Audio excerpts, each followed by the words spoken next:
¿Te gustan las novelas históricas? Aprendizaje de una reina.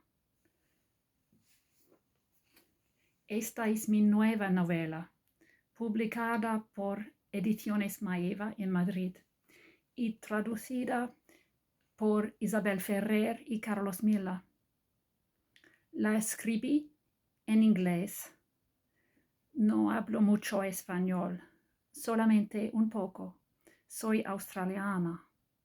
Aprendizaje de una reina es ficción histórica y cuenta una parte de la vida de la reina y escritora Margarita de Navarra, pero esa historia se entrelaza con otra historia completamente imaginada, la de Jeanne, que quiere ser impresora. Si te interesan el siglo XVI y sus mujeres, este es tu libro.